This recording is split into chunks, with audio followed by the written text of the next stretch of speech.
Ever walked out of a meeting thinking, who was that? Why did I say that? Leadership isn't just about deadlines and results. It's also about you. When your values are challenged, emotions get triggered, and you react before you even know why. In this first episode, I share 3 self-awareness steps to help you understand what's behind your emotional reactions so you can lead with more clarity, care, and confidence. I'm Susie Schumacher, soul coach for leaders and intuitive strategist. This is Soul Hustle and Hype, where self-awareness meets leadership in real-time conversations. Let's fly. My soul is on fire. Welcome to Soul Hustle and Hype. I'm Susie Schumacher, and this is the first episode. I'm very excited, also a little nervous, but I am feeling a little fancy with my microphone and my cool headphones. But before I start, I have to give gratitude to Cortez Jordan for allowing me to use his song Soul on Fire for my podcast. So this episode is about understanding how your emotional response impacts communication as a leader. And I'll be sharing 3 steps to help you have clarity, understanding, and confidence. And the 3 steps are identifying your personal values, impact on leading with emotional response, awareness is your superpower. So personal values. The idea here is when one of our values are challenged, it creates a feeling. Yes, I know. I said the F word. Everyone relax. It's going to be okay. And it ends up where you react in a defensive way, which is the hook or the need. And I get it, feelings and needs, like where are we going with this? It can bring up stuff. And I know when I used to hear the word need, it was, I think you're needy, you're whiny, and feelings, that's vulnerability. Oh, no. But now I know different. And look at it this way. We are very quick as leaders to tell people, we need you to do this work-wise. We need you to finish this report. We need you to get to work on time. We need. So turn it around and make it whatever you're comfortable with. But now you're doing it for yourself.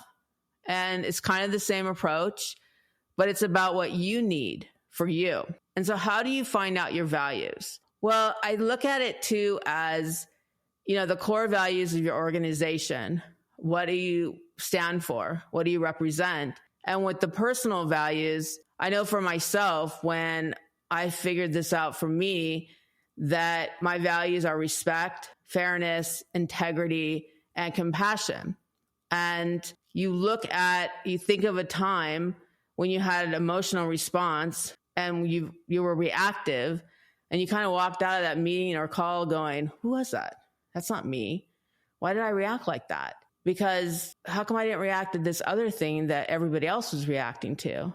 I only reacted to this. And it's a communication style that you found and you reacted. You found it to create something in you. And you look at those events to find out when that value was challenged and your reaction, like what was going on there. And they're also good for you in many ways. I'm not saying that the values are always going to be a negative, but when the ego is leading you by the neck because they've been activated, that's when we got to take a pause. And they're being led for you in a way that doesn't serve you. For example, this is an emotional response.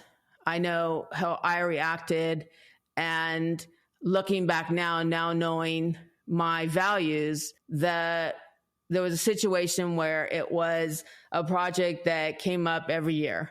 And same process, no surprises, but the same thing kept happening. Deadlines were being missed.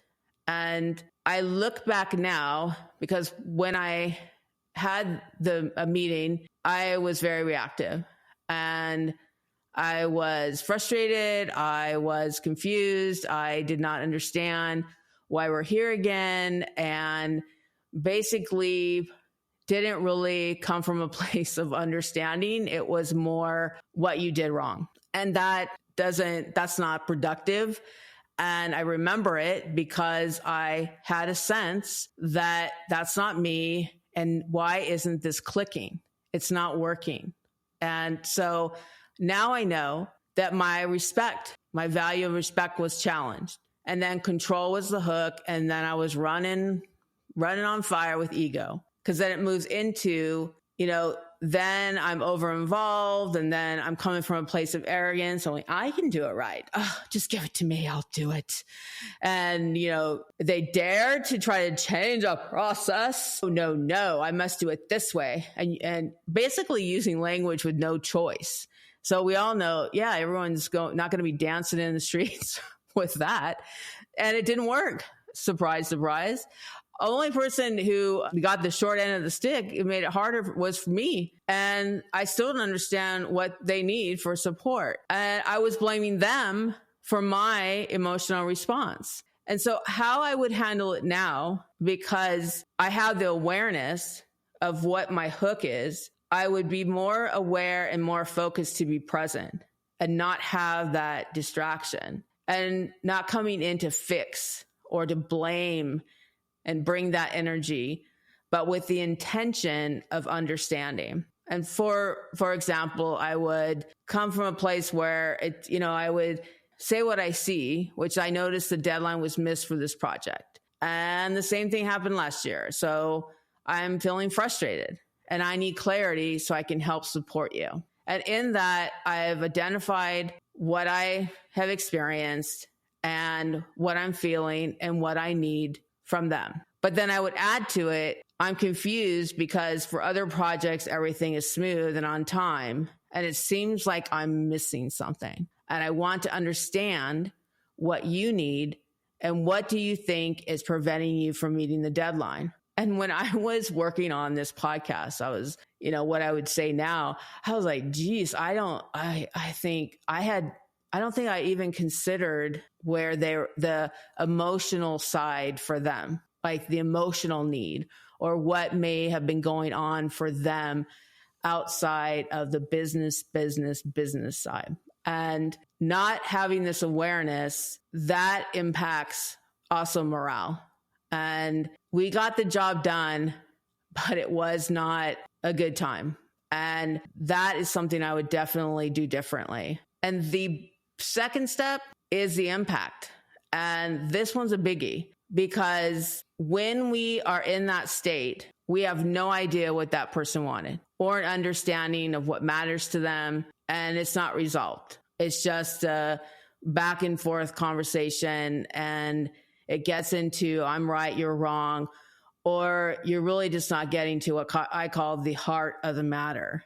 And in my role in HR, I was involved in different situations of conflict and provided support for different things like performance evaluations or discipline or some sort, whatever an HR person needs to be there for. And would look at how, the leaders was reacting and the importance to understand that we're held to a higher standards and the implications of a potential claim or a complaint. And all of that's true.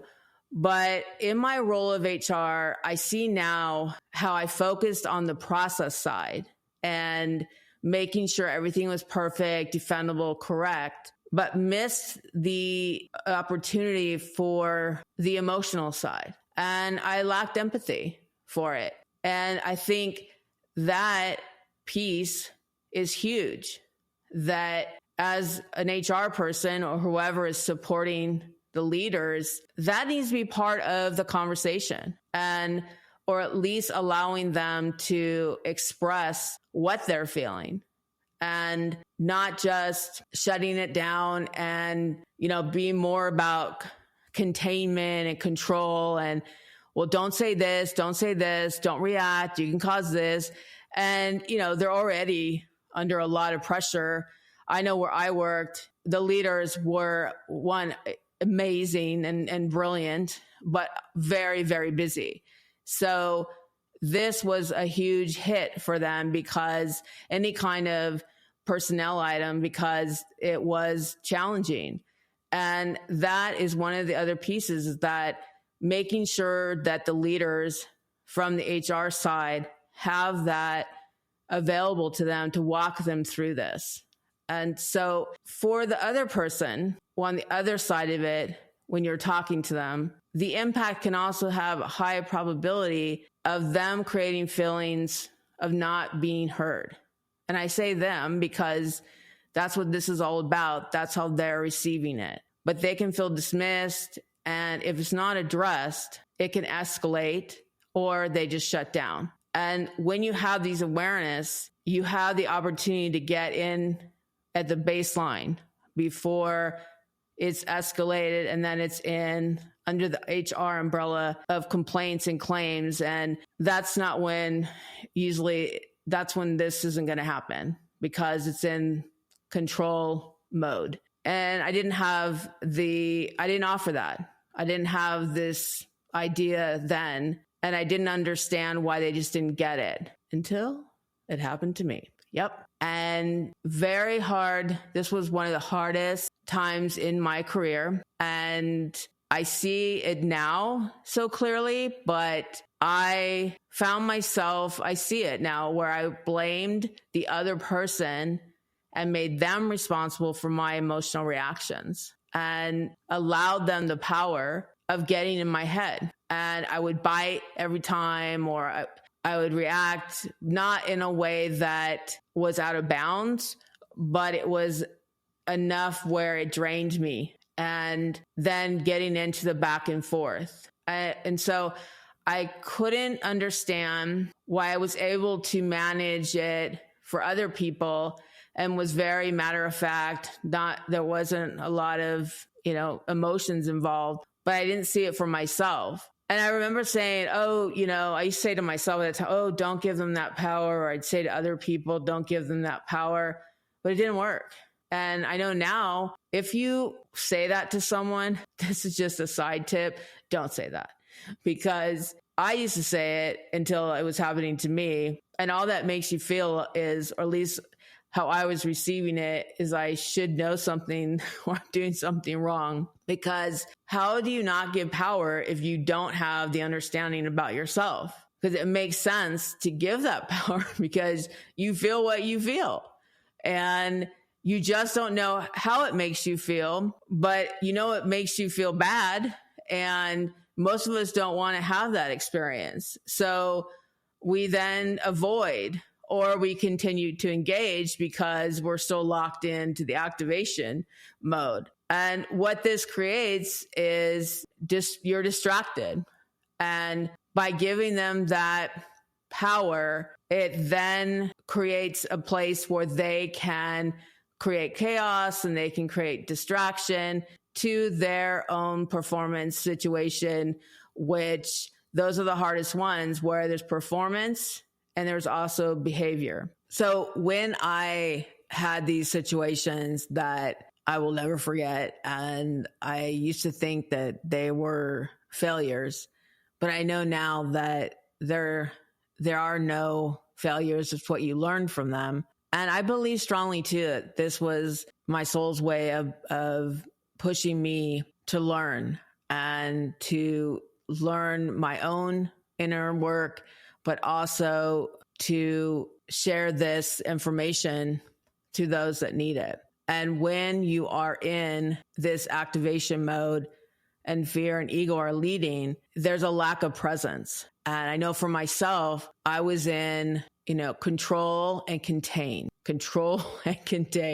on top of my other, tasks of an HR manager. And then the biggest realization was that my intention wasn't, in the beginning, it was about understanding, but it was behavior that I just couldn't wrap my head around. And I felt like I had tried every approach and it just wasn't working. Now I know that, at least for myself, what my values, how they were being challenged, and my hooks, I can only, think that the same was happening for the other person. But that me trying to fix the behavior, it really knocked me on my butt when I came to that realization, because within that, there's some self-serving need of, if I do it, I'm really good. I don't mean self-serving in a negative way, but I was making it about me and those situations, you have to make it about you in a way where you have to do the self-care, but ultimately you're coming from a place of what's fair, defendable, but also what's in the best interest of the organization. And when you start making it all about you in a way that is not serving you, that's when we got to take the pause. And that's, I think, anyone who's listening who has been in this type of situation, there's some sort of shift in you. And I know that happened to me, where I was a confident person. I handled a lot of challenges until I didn't. And I did not have the words. I'm laughing because I just think back how, wow, it was so intense. And I did not have the words to explain what I was feeling. And now it was a mix too of uncertainty, and that creates an unease and then a need for reassurance. And if it's a situation where it's even more than you that it's impacting, to be a leader and not be able to give reassurance because you don't know, because the behavior is unpredictable, that broke me, because I felt like I really have failed.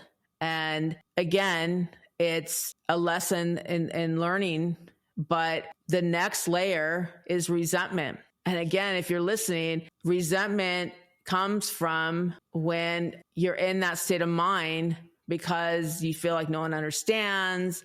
You got a mixture of failure, you're blaming, your lack of support, and why me? And why does everyone just thinks it's so easy? And resent's a powerful, powerful one. And that, I think, is when the ego is just on fire. And so at one point, I don't remember, there was a lot of intense things going on, but I just sat down and I said, that's it. And I shifted. And the main point I want to be clear is I stopped engaging. And it wasn't so much with the other person. I was not activating my hooks. And I had awareness. I'm like, nope, not going there. And I no longer got pulled into arguments or email exchanges, and just kept it all business. I always was a level of compassion because that's who I am at the core, and I'm never going to let anyone take that from me. But it was, they would send emails that would have a lot of stuff in there.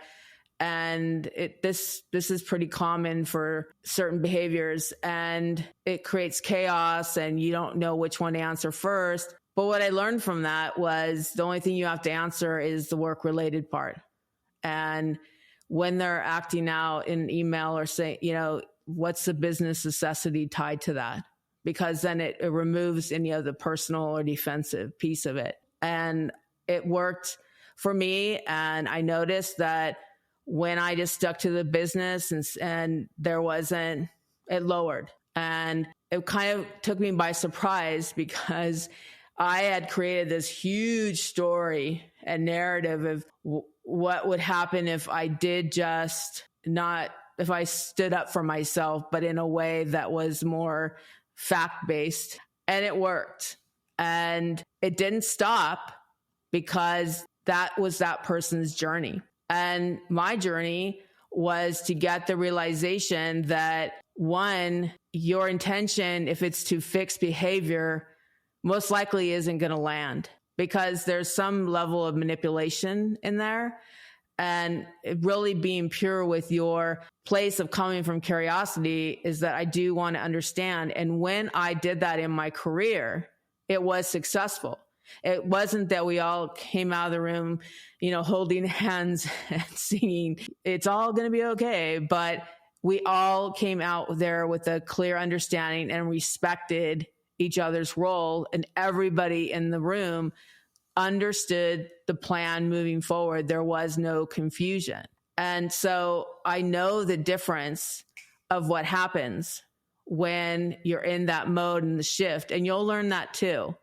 And I think it's really important for you to take the time to figure out what your values are And the takeaway from that situation was that I realized this situation wasn't going to be one of understanding and honest conversations. And I had to let go of my need to fix the behavior. And it was none of my business of why someone does what they do from the emotional side, unless they're open and ready to share. And when you're in this situation, just know that there is a way out and there is a way to handle it on the professional side and while keeping your self-care intact, because you don't want to get to a place where, and this is the level where what's most painful for me is that it affected my self-trust. And I stopped trusting myself. I started questioning myself.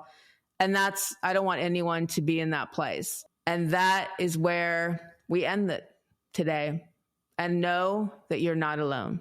Thank you for listening to Soul Hustle and Hype.